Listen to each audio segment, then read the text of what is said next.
మీరు ఏ ఉద్దేశంతో అత్తని ఇంట్లో ఉంచారన్నది నాకు అనవసరం. నా వరకు నాకు ఇబ్బంది రానంత వరకు నేనేది పట్టించుకోను. అలా కాదని ఇప్పుడున్న మనుషులు నన్ను ఇరిటేట్ చేసినా, కంట్రోల్ చేయాలని చూసినా నేను అత్తని కూడా చూడండి. శిరీష్,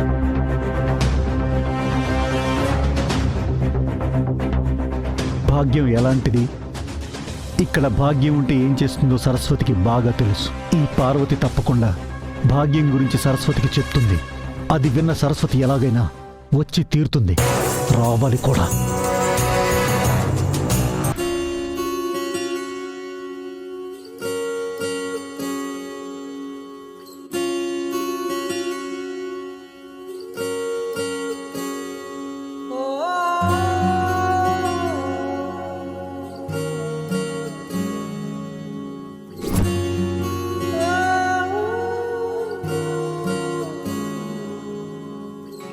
ఏమైందో ఈ వేళ ఈ గాలి,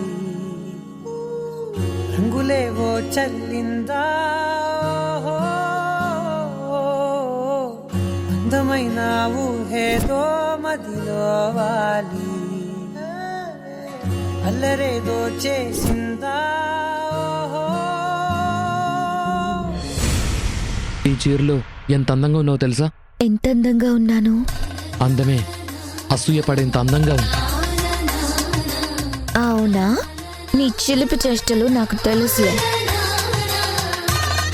ప్లీజ్ బావా, దగ్గరికి రాకు. వద్దు బావా, వద్దు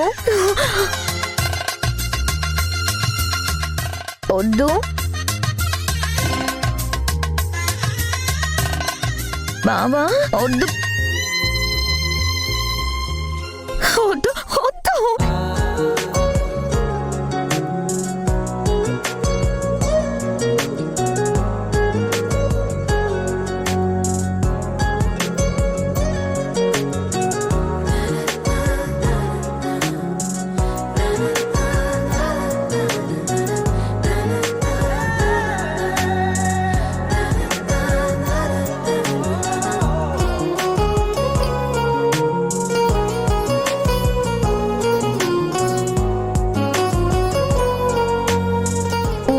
బావా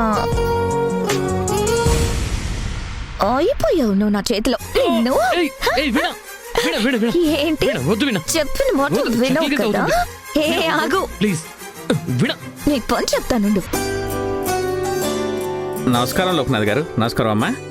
నమస్కారం పంతులు గారు. కూర్చోండి. ఆ భాగ్యం, నువ్వు మాకు చెప్పిన పూజ గురించి పంతులు గారికి చెప్పు. ఏం లేదు పంతులు గారు, శ్రీ వేద ఇద్దరి చేత పూజ జరిపించాలి అనుకున్న విషయం అందరికీ తెలిసిందే కదా.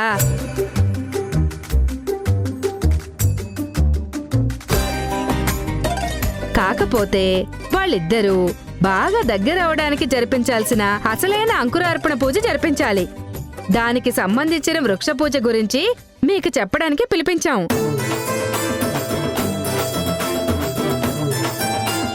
దానికేం భాగ్యమమ్మా, తప్పకుండా చెప్తాను. కాకపోతే వీరి నక్షత్రాలు బట్టి ఎటువంటి వృక్ష పూజ చేయిస్తే మంచిదో చూడాలి.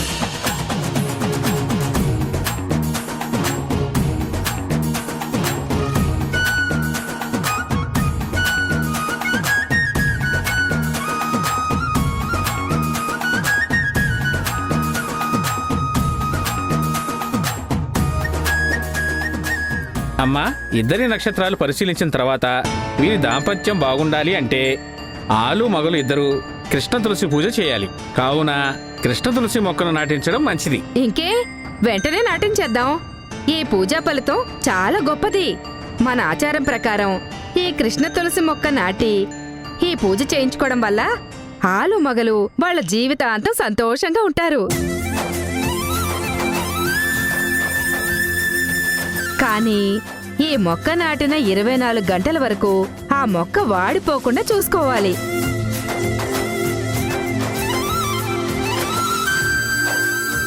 ఆ మొక్క పచ్చగా ఉంటే ఆ అమ్మాయి జాతకం ప్రకారం ఏ దోషం లేనట్టు.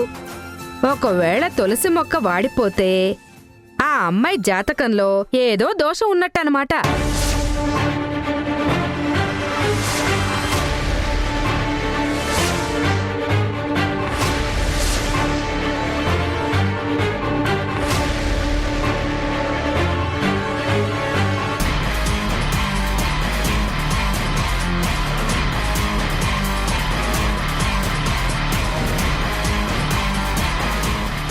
ఇదేం పూజండి? ఒక మొక్క ఆధారం చేసుకొని నా కూతురు జాతకాన్ని తప్పు పడతారా? నాకీ పూజ మీద నమ్మకం లేదండి. మరో మార్గం చూడండి పంతులు గారు. ఇలా చేయడం వల్ల ఆశించిన ఫలితం ఎంతవరకు ఉంటుందో తెలియదు కదా. అమ్మా, దోషం తెలుసుకోవడానికి ఉన్న ఏకైక మార్గం ఇదే. అదే, ఇంకొకసారి ఆలోచించి చూడండి పంతులు గారు. వేరే మార్గమే లేదా? అరే, ఉన్న మార్గం చెప్తుంటే ఇంకొకటి లేదా అంటావేంటి నా మొహం మండా? అయినా ముందైతే ఈ పరిహారం అయితే చేయించండి. ఏమైనా ఉంటే ఆయన చెప్తారు కదా.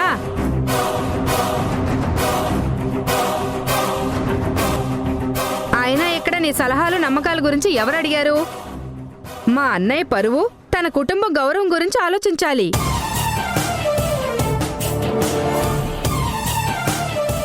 ఒకవేళ ఈ పూజ ఫలితంలో ఉన్నట్టు వేరే జాతకంలో దోషం ఉంటే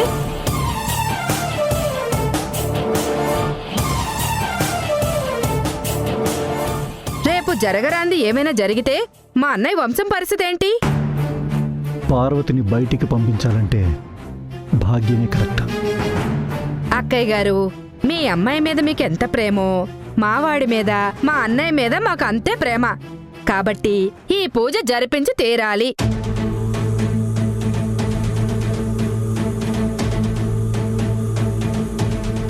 సరే, భాగ్యం ఎంతగా చెప్తుంది. రిజల్ట్ గురించి పక్కన పెట్టి పూజ జరిపిద్దాం. తర్వాత చూసుకుందాం.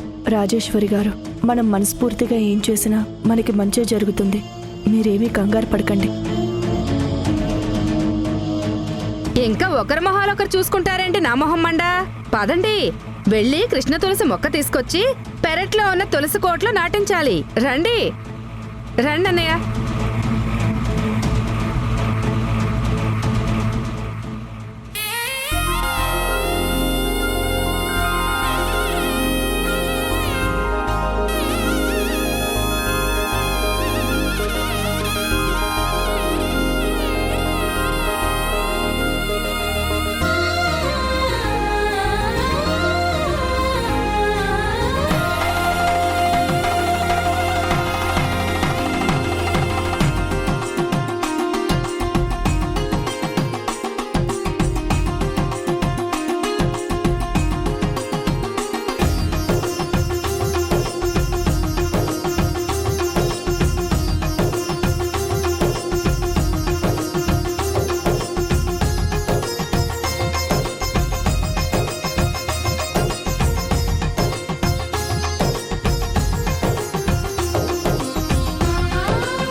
నా కూతుర్ని కాదు అని ఎవరినో చేసుకుని నా కళ్ళ ముందే పూజలు పునస్కారాలు చేయిస్తుంటే నేను చూస్తూ ఊరుకుంటానా? తెల్లారేసరికి ఈ తులసి మొక్కని వాడిపోయేలా చేసి వీళ్ళ కాపురంలో సంతోషాన్ని నాశనం చేయకపోతే నా పేరు భాగ్యమే కాదు.